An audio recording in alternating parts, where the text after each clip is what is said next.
नमस्कार दोस्तों, उगता सूरज में आपका एक बार पुनः स्वागत। आज हम सिमरवारा के पूर्व सरपंच विष्णु प्रताप सिंह लोधी जी एवं वर्तमान में जिला पंचायत चार के जिला पंचायत प्रतिनिधि, उनसे आज आपको हम रूबरू करा रहे हैं और वर्तमान में नागौर विधानसभा से बहुजन समाज पार्टी से दावेदारी भी कर रहे हैं।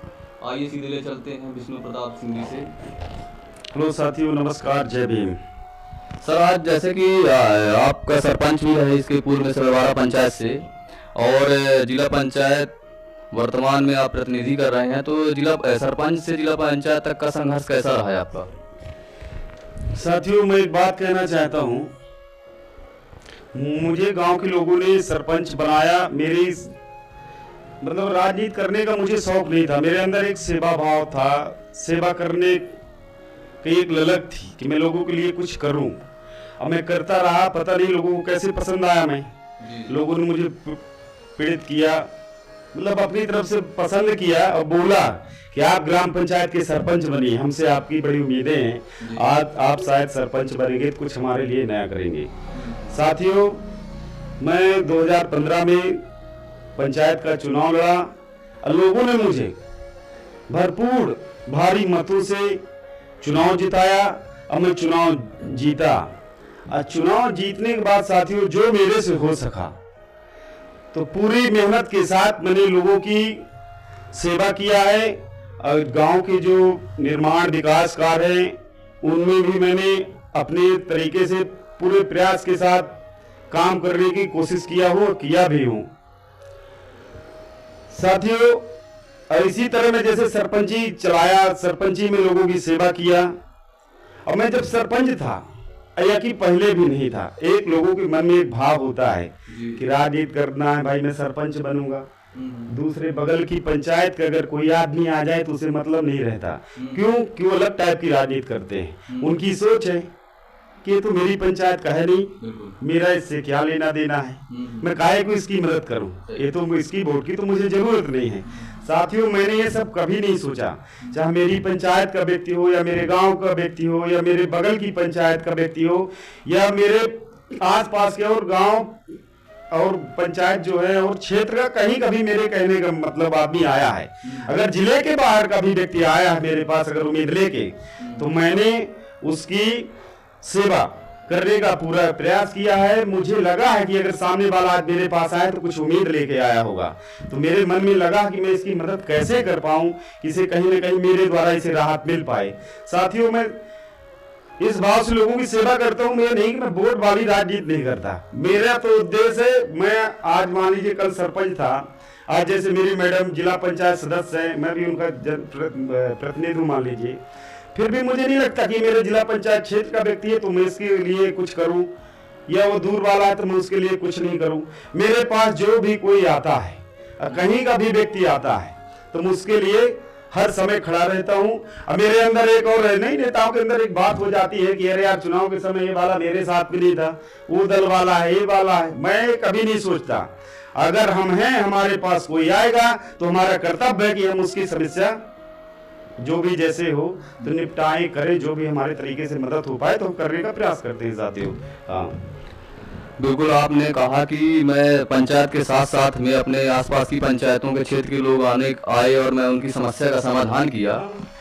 तो सर, जैसे आज वर्तमान में आप जिला पंचायत प्रतिनिधि कर रहे हैं, तो आप इसके पहले बीजेपी यानी कि भारतीय जनता पार्टी के सहयोग से जिला पंचायत सदस्य बने और आप बहुजन में चले गए, तो बीजेपी में आपको क्या कमियां लगी? देखिए, मैं एक बात कहना चाहता हूँ, ना मैं भाजपा के दम पर जिला पंचायत सदस्य बना हूँ और ना किसी और के दल के दम पर जिला पंचायत सदस्य मेरी मैडम बनी है। वो तो जनता की एक आवाज थी, जनता का एक विचार था। मेरा चुनाव ज्यादा लड़ने का शौक नहीं था, लेकिन लोगों ने कहा कि नहीं विष्णु भाई, आप जिला पंचायत का चुनाव लड़िए। मैंने कहा काहे को भाई, यार गांव का सरपंची तो चला नहीं पाते, जो और भी कितना भी प्रयास करो फिर भी कमियां रह जाती हैं। जिला इतना बड़ा होता है, 32 पंचायत का क्षेत्र है हमारा जिला पंचायत, कैसे निभाएंगे यार, कैसे सेवा कर पाएंगे? इतना बड़ा चुनाव है, जीतेंगे कैसे? लोगों ने नहीं कहा आप मैदान में तो आओ, आपकी चिंता नहीं है, वो तो हमें जिताना है, हमें हराना है। है ना। जनता ने मतलब मुझसे कहा, मैं जनता की बात माना, महिला सीट आ गई। महिला सीट आने के कारण हमारी मैडम है वो जिला पंचायत का चुनाव लड़ी, हमने उनका सहयोग किया और चुनाव का जो रिजल्ट आया बाद में तो बहुत अच्छा है। मैडम हमारी जिला पंचायत का चुनाव जीत गई, भारी बहुमत से जीती, 11,000 से ऊपर वोट पाई है वो, है ना। 4500 से ऊपर का अंतर था जीत वाला जो। तो लोगों ने बहुत प्यार दिया, बहुत बहुत धन्यवाद। मैं अपनी जिला पंचायत क्षेत्र के जो मतदाता हैं सभी को धन्यवाद करता हूँ भाई, जो मेरी मैडम को अपनी जिला पंचायत सदस्य बनाया और जिला पंचायत सदस्य पद में रहने का सेवा मेरी मैडम जी को मिला और मैं भी उनका सहयोग करता रहता हूँ। मुझे भी बड़ी खुशी होती है। लोग जब आते हैं उनका अगर काम हो जाए तब मुझे खुशी आती है, अगर मैं उनका काम नहीं कर पाया तब मुझे तकलीफ होती है थोड़ा सा। जैसे कि आप जिला पंचायत जीतने के बाद में आपके मन में विधानसभा की तैयारी का विचार कैसे आया? विधानसभा का मन में विचार नहीं है। लोगों ने कहा कि विष्णु भाई एक काम करो, आप सरपंच भी रहे, जिला पंचायत का चुनाव आया तो आपकी मैडम जिला पंचायत सदस्य रही, अब ऐसा करो आप किसी पार्टी से आप विधानसभा की तैयारी करो। मैंने बोला कहाँ फंसा रहे हो, ये तो बड़े बड़े लोग लड़ते हैं, जो बड़े बड़े पहले से राजनीति कर रहे हैं, है ना भाई, जिनके घर में चल रहा है ना, पैसा भी है, सब सिस्टम है, बड़ा चुनाव होता है विधानसभा का, काहे फंसाने की कोशिश कर रहे हो आप मुझे। बोले नहीं हम सब लोग तुम्हारे साथ हैं, तुम तैयारी तो करो एक बार। फिर भी मैंने मना किया, लेकिन लोगों ने बार बार कहा, तो मेरे मन में भी आया अगर लोग कह रहे हैं तो क्यों ना इनकी बात मान के अपन तैयारी करें। तो हो गया, लोगों के कहने के अनुसार अपन ने तैयारी करना शुरू कर दिया, है ना। बहुजन समाज पार्टी से अपन तैयारी कर रहे हैं। जैसे आप क्षेत्र में बड़ी बड़ी पार्टियों के नेता हैं और बहुत सारे दल हैं जो अपने अपने क्षेत्र से दावेदारी कर रहे हैं, तो आप में उनमें क्या कमियां दिखी और आप उनके अपेक्षा क्या बेहतर करने का प्रयास करेंगे? देखिए, जैसे मुझे लोगों ने कहा कि आप विधानसभा की तैयारी करिए, आप विधानसभा लड़िए, तो मुझे तो बहुत वजन लग रहा था कि मैं कैसे तैयारी करूं। लेकिन जब मैं घूमा और क्षेत्र में देखा तब परेशानियां जो देखने को मिली, उन तकलीफों को देखकर मन में तो एक अलग वो जगी, परेशानी लोगों की हमने देखा, तब लगा कि यार कुछ ना कुछ तो नया होना चाहिए। मैं मानता हूं कि जैसे चुनाव होता है, चुनाव के समय सभी दलों के नेता आते हैं, बड़े बड़े वादे करते हैं, और जिसे मतलब जनता ने ज्यादा वोट दिया वो जीता, और जीतने के बाद तो मुझे नहीं लगता भाई कि वो लौट कर देखते हैं कि भाई तेरा हाल क्या है। मैं तो मानता हूं कि भाई जिस तरीके से हम घर घर लोगों से निवेदन और विनती करते हैं कि आप हमें अपना नेता बनाएं, आप हमें अपना जनप्रतिनिधि चुने, हम आपकी सेवा करेंगे। जिस तरह हम वोट मांगने घर घर जाते हैं, उसी तरह हमारा कर्तव्य है कि हम घर घर और गांव गांव जाकर से लोगों की तकलीफ पूछें, उनकी समस्या का समाधान करने का प्रयास करें। लेकिन मुझे तो भाई नहीं ऐसा कुछ लगा, ना दिख रहा है। विधायक का जैसे चुनाव है, विधायक बनते हैं लोग, अब बनने की बात पता नहीं, आम जनता परेशान, सरपंच परेशान। एक सरपंच जो है देख रोजगार सहायक से परेशान है, श्रीमान जी, है ना, रोजगार सहायक। वो बेचारा बड़ी उम्मीद से लोगों ने सरपंच बनाया, वो भी बना कि मैं अपने गांव के लिए कुछ नया करूंगा, बहुत बड़ा सपना लेकर वो आया, बना। लेकिन उसको ही सबसे बड़ी परेशानी है रोजगार सहायक। हाँ, रोजगार सहायक जो है, तो मेरा तो भाई जहां तक मैं अपना बता रहा हूं, मेरे तरीके से ऐसा लग रहा है कि रोजगार सहायक जो है अपने निज ग्राम में नहीं रहे हो, जो उनकी व्यक्तिगत पंचायत है, सबसे पहले तो उन्हें हटाने का काम करना चाहिए कि भाई वो और कहीं रहे, लेकिन उस पंचायत में नहीं रहेंगे। जिस गांव में उनका निवास है वहां वो ड्यूटी नहीं करें और कहीं भी करें। शासन से भी मैं अपील करता हूं कि भैया इनको हटाया जाए, नहीं हमारे सरपंच भाई कुछ न कर पाएंगे, सपने लिए बैठे रहेंगे, क्योंकि बहुत परेशान करते हैं। हाँ, जिस तरह सिक्योरिटी इधर उधर जाते हैं, इनका तो एक ऑप्शन ट्रांसफर भी नहीं, एक रोजगार सहायक तंग करे, है ना। और रोजगार सहायक तो वही तंग करे, कई कई कुछ ऐसी पंचायत है कि बेचारे उस टाइप के सरपंच है जो थोड़ा गरीब है ना, नहीं है उस तरह की मतलब व्यवस्थाएं उनके पास, है ना। उतना ज्यादा नए नए सरपंच बन गए, राजनीति में भी पहले उनकी पकड़ नहीं है ना, पहली बार आई, तो उनको सिक्योरिटी परेशान करता है। सरपंच का एक उतना नहीं है कि सिक्योरिटी को हटा दे। विधायक जी के पास भी जाते हैं तो विधायक जी से धन है, वो भी नहीं सुन पा रहे, परेशान है बेचारा सरपंच, 5 साल का टाइम मिलता है राजनीति में, है ना। वो कहाँ सिक्योरिटी परेशान अगर कर दे नहीं पाए तो क्या इससे समय बर्बाद हो रहा है उसका। कहीं रोजगार सहायक से परेशान, सिक्योरिटी के ट्रांसफर से परेशान, सिक्योरिटी मनमानी कर रहे हैं, है ना। तो मैं निवेदन करता हूँ भाई, रोजगार सहायक तो पहले जैसे अब शासन का हमारे क्या कर रहा है, पीएम आवास, जो पीएम आवास योजना है, गरीब है बेचारा, है ना, उसको जो भी मिलता है 1,20,000 नगद, कुछ लेबर पेमेंट 10-15 हज़ार जो आता है, पाता है ना। तो लेबर पेमेंट का पैसा पूरा रोजगार सहायक उड़ा देता है। मैं मानता हूँ, जहाँ तक मेरा है, मैं क्षेत्र में जाता हूँ तो लोगों से सुनता हूँ, पूछता हूँ क्या हुआ, नहीं अपने से बोलते हैं कि भैया हमें तो लेबर वाला मिल गए नहीं बा, जब हमार पीएम आवास और तो जाए थे नहीं से ना हुआ, और 5,000 दे रहे हैं तब आकर दे नहीं हमार बगल वाला कहा था भैया मोर कब है, तो वो जो पा चुका है उसको सलाह देता है ऐसा कर 5,000 का जुगाड़ कर, तेरा काम हो जाएगा। तो ये है भ्रष्टाचार। हमारे बैठे हैं विधायक जी और नेता जो हैं, तो भैया मुड़ के नहीं पूछते कि लोगों तुम्हें समस्या क्या बताओ तो हमें। अब मैं मानता हूं कि जो सेक्रेटरी सरपंच को परेशान करे उसका तत्काल, अगर सरपंच ने शिकायत किया कि सेक्रेटरी ठीक ठाक काम नहीं कर रहा है तो उसका तत्काल तबादला होना चाहिए, नहीं ट्रांसफर, तब तो भैया हमारे सरपंच काम कर पाएंगे। मैं मानता हूं कि विकास का जो सिस्टम है, विकास कौन करेगा, ग्राम पंचायत ही विकास करेगी गांव का, बाकी कोई करने नहीं आएगा। हमारे गांव का विकास हमारे गांव का सरपंच करेगा। तो हमारा सरपंच किसी रोजगार सहायक से और किसी सचिव से परेशान नहीं रहे, इतना मेरा कहना है। सर, यदि आपको पार्टी भरोसा करती है तो क्या लगता है कि आप क्षेत्र की जनता के लिए क्या क्या करेंगे? क्षेत्र की जनता के लिए तो है तमन्ना बहुत कुछ करने का। पहले तो मैं जीआरएस जो है हमारे, तो इन्हें सबक सिखाएंगे। और सबक कैसा सिखाएंगे कि तुम जनता के नौकर हो, पैसा पाते हो तुम, और जो तुम्हें तनख्वाह मिलती है, जो पैसा तुम्हें शासन देती है, वो शासन का पैसा नहीं, वो हमारी जनता का पैसा है। तुम जनता के नौकर हो, तुम्हें तनख्वाह दी जा रही है, पैसा दिया जा रहा है, पूरी ईमानदारी के साथ काम करना, कोई जनता परेशान न रहे। अगर शिकायत आई तो सबसे पहले इनकी व्यवस्था इन्हें घर बैठाएंगे, लापरवाही अपन बिल्कुल बर्दाश्त नहीं करेंगे। हाँ, और जैसे हम देखते हैं कि चुनाव में बड़ी बड़ी बातें करते हैं, नेताएं आते हैं वोट मांगने के उद्देश्य से, और वो विभिन्न प्रकार की घोषणाएं करते हैं, फिर जब चुनाव होता तो ना तो उनकी घोषणाओं का पता रहता ना उन नेताओं का। तो उसके विषय में आपके क्या विचार है? वही तो मैं कहना चाहता हूँ कि हमारी जनता भरोसा करके तो अपना मुखिया चुन लेती है, लेकिन कमी तो उनकी है ना। जनता तो हमारी बेचारी भरोसा कर लिया, लेकिन वो अपने वादे से मुकरते हैं। लेकिन अगर वादे से मुकरते हैं, जनता खैर जवाब देती है ना।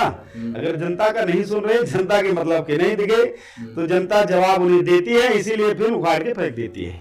हाँ, अच्छा, आपके नजरिए से जनता, आपने कहा कि जनता मासूम होती है और लोग आते हैं और वोट दे देती है, फिर उसके साथ धोखा, तो जनता के आप यदि हमारे नागौर विधानसभा की जनता को यदि आपको जागरूक करना हो कि अपने इस चैनल के माध्यम से, हमारे उगता सूरज के माध्यम से आपको उनको जागरूक करना हो, तो जनता कैसे पहचान पाए कि एक अच्छे और एक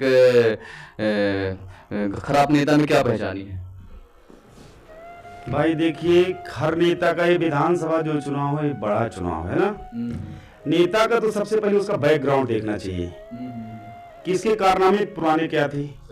जैसे भाई डायरेक्ट कोई विधानसभा लगे वो अलग बात है, तो कैसे लड़ते हैं, जिसे जिनके घर में कोई पहले से विधायक है और सांसद है, उनके घर से डायरेक्ट आके लड़ते हैं, है ना। उनके बेटा लड़ सकते हैं, डायरेक्ट विधायक बनते हैं, है ना। तो उनके अगर ठीक ठाक कारनामे रहे तो बेटा भी, मैं मानता हूँ वो भी चुनाव जीतेंगे, क्योंकि अगर उनके घर का कोई पिताजी हैं या बड़े पापा जी हैं, चाचा जी हैं, दाऊ जी हैं, पापा जी हैं, अच्छा काम किए होंगे, तब तो उनका लड़का नेता बेटा अगर आता है मैदान में तो चुनाव कैसे जीतेगा, उनके कारनामा अच्छे रहेंगे तब। नहीं, ज्यादातर विधानसभा की स्थिति पर जब लोग पहुंचते हैं तो छोटी राजनीति से पहले, इस गांव को पंचायत का चुनाव है, जिला पंचायत है, उप सरपंच है, वो जनपद है, दुनिया है ना, तो यहाँ वो पद में रह के जो सेवा अच्छी करते, फिर धीरे धीरे आगे चलते ना। तो पहले तो उनका बैकग्राउंड देखने की बात है कि पहले नेता थे तो कैसे नेता थे। जैसे मान लीजिए मैं अपनी पंचायत में सरपंच रहा, तो मेरी पंचायत में लोग आकर पूछ सकते हैं, मेरे खुद लोग अगल बगल के, जिसे लगे कि नहीं ये झूठ बोल रहा है, तो विष्णु मोदी राइट बोलता है, झूठ कभी बोलता नहीं, है ना। विष्णु लोधी खराब मान लीजिए थोड़ा थोड़ा खराब बोलते हैं क्योंकि मैं सच बोलता हूँ। कहते हैं ना सच्चाई कड़वी होती है। नीम कई मर्जों की इलाज है लेकिन कड़वी है, इसलिए सच्चा व्यक्ति कड़वा होता है। किनके लिए? जो बदमाश होते हैं उनके लिए, ना कि बेसहाराओं के लिए नहीं। वो हमें नहीं कह सकते गलत। मैं अपनी पंचायत में जब सरपंच रहा तो मेरी पंचायत में कोई भी काम हो तो रोजगार सहायक हो चाहे सिक्योरिटी हो, किसी से 1 रुपए घूस नहीं, चाहे पीएम आवास हो तो चवन्नी नहीं, कोई भी काम हो। मेरे कहने का मतलब तो अपन बिल्कुल ये घूसखोरी वाला काम अपनी पंचायत में बंद करके रखे थे। आप बिल्कुल नहीं, जनता से बिल्कुल नहीं। जो तुम्हारा सिस्टम है तुम अपना काम करो। अगर जनता को लूटोगे यार तो हम भी सरपंच किस लिए बैठे हैं? ये तो जिम्मेदारी हमारी है ना। किसी सिक्योरिटी रोजगार सहायक हमारी जनता को लूटे तो जिम्मेदारी हमारी है। जैसे अगर हम मान लीजिए विधायक बन गए, जनता ने अगर हम पर भरोसा किया, हमारे विधायक बन गए, अब फिर हमारी जनता परेशान रहे तो हमें तो सारे चुल्लू पर पानी में डूब के मर जाना चाहिए, नहीं मर जाना चाहिए। मैं मानता हूँ कि जैसे रेगांव क्षेत्र है, नगौद विधानसभा का क्षेत्र है, हमारे लोग लाइट के कारण परेशान है, लाइट के कारण परेशान है। विद्युत विभाग में भी जाते हैं तो क्या बोलते हैं, पहले बिल जमा करा दो फिर ट्रांसफार्मर की व्यवस्था करेंगे। मैं मानता हूँ जो हमारे गरीब है, ईमानदार लोग हैं, उनके एक सब बिल जमा रहते हैं। सही। लेकिन बड़े बड़े लोग हैं जो जिनका 80,000 है, 50,000 है, वो बिल नहीं देते। गरीब का अगर 2,000 है, 5,000 तो उसकी नोटिस कटती है, जेल भेजने की धमकी दी जाती है कि बिल नहीं जमा करोगे तो जेल जाओगे। 5,000 वाले को बिल्कुल 80,000 50,000 वाले की नोटिस नहीं कटती। गरीब बेचारा पूरी ईमानदारी से बिल अपना भरता है। तो मैं ये मानता हूं कि जिन लोगों ने पैसा दिया है तो लाइट की व्यवस्था उनकी होना चाहिए। जिन लोगों ने नहीं दिया उनके खिलाफ नोटिस कटे, उन्हें जेल भेजाने का काम किया जाए। भाई जो भी तुम्हारा कानूनी तौर तरीका हो बिल सुनने का, तुम अपनी कार्रवाई करो, लेकिन व्यवस्था तो होना चाहिए। भाई बिल नहीं है जमा, बाकी लोग जमा किए हैं, अब बच्चे हमारे गरीब के पढ़ रहे हैं, बड़े बड़े लोगों के घर में तो भाई इन्वर्टर लगा हुआ है? नहीं भी नहीं, और कौन से लाए, बगल वाले से लाए, 2-4 कुआं एक्स्ट्रा लग गए तो कहनुआ वाला ट्रांसफार्मर, तो चलो वहां से ले लेते हैं। उनकी व्यवस्थाएं सुविधा रहती है, लेकिन गरीब के नहीं है। कोई डोरे लुगी कहाँ से जुगाड़ करे, है ना। कोई कहती है एक कुआं लगी कुआं से लिया तो वो स्वाचे के पड़ी। गरीब की दशा है। तो मैं मानता हूँ कि लाइट की व्यवस्था भैया पहले होना चाहिए। लाइट के कारण कोई परेशान नहीं होना चाहिए। लाइट नहीं तो हमारे बच्चे पढ़ नहीं पाते है। जब पढ़ेंगे नहीं भाई तो आगे की समस्या खत्म है। पढ़ेंगे, लिखेंगे, जागरूक बनेंगे, कुछ अपने लिए नया सोचेंगे, है ना। जब शिक्षा नहीं है तो क्या है। लाइट की भैया पहले मेरा हाथ जोड़ के लाइट की बिल्कुल व्यवस्थाएं होना चाहिए। और पढ़ाई वढ़ाई को तो आप लोग जानते हैं, वैसे स्कूल में जाओ तो स्कूल 10वीं तक ही मास्टर 3 है। ये व्यवस्था तो अलग है। अब बता क्या रहे हैं कि हम कमलापति का उद्घाटन हो रहा है, तो मेरे भाई कमलापति का उद्घाटन भी हो, लेकिन पहली बात है कि शिक्षा पर थोड़ा ध्यान। स्कूलों में मास्टर की जो व्यवस्थाएं हैं तो मास्टरों की कमी नहीं होना चाहिए, है ना। अब एक व्यवस्था चली है, रुक जाइए, उसको फिर बाद में देखेंगे क्या है। अभी क्या हुआ था, एक बात और कह रहा हूं कि 2018 में जो मजदूर पंजीयन यानी संबल योजना के वो बने थे, कार्ड मान लीजिए, है ना। संबल योजना बने थे ना। जब संबल योजना बने तब उस समय कहा गया कि भाई आप सबका बिल माफ है। माफ हो गया, सब लोगों ने भरोसा कर लिया कि माफ है।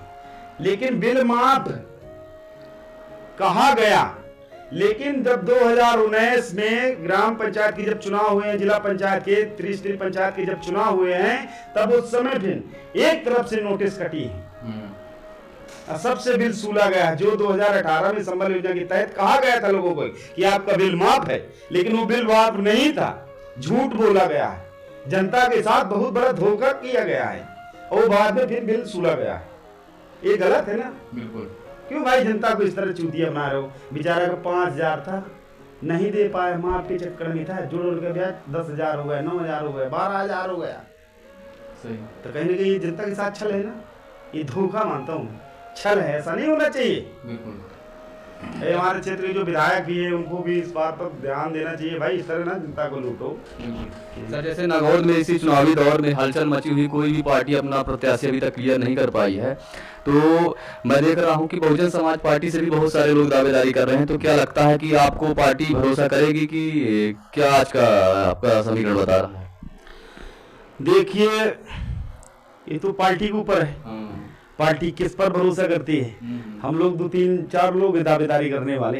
अब देखते हैं पार्टी किस पर भरोसा जताती है ना। अब इसके बारे में अपन कहा कि पार्टी का निर्णय, भाई पार्टी क्या निर्णय लेती है, हम पर भरोसा जताती है और हमारे भाई जो दावेदार है उनके ऊपर जताती है। लेकिन हमारी पार्टी जिस पर भरोसा जताएगी, है ना, तो हम मानते हैं तो जीत के आएंगे। हाँ सर, यदि आपको पार्टी टिकट नहीं देती है तो क्या लगता है आप बहुजन समाज पार्टी में ही बनी रहेंगे, कोई और पार्टी छोड़ के अभी अन्य में कार्य करने का काम करेंगे? देखिए, हम पार्टी की भी सेवा करते हैं और लोगों की भी सेवा करते हैं, है ना। अपन से जो हो सकेगा तो सेवा करेंगे, साथ में रहेंगे, कहीं अलग नहीं रहेंगे। अच्छा, मतलब टिकट दे चाहे न दे, आप पार्टी में ही हमेशा बने रहेंगे, बहुजन समाज पार्टी में? बिल्कुल। चलिए ठीक है, इसी बहाने के साथ में आज हमारे इंटरव्यू सेशन को यहीं पूर्ण किया जाता है। और मैं चाहूँगा देख रहे सभी दर्शकों को कि विष्णु जी की विचारधारा को जन जन तक पहुंचाएं, ताकि उनके विचारों से जनता रूबरू हो और उनके विचार सुन के और उन पे बदलाव आए और उनको स्वीकार करें। जय राजीव सन, जय उत्तर सूरज, जय भारत।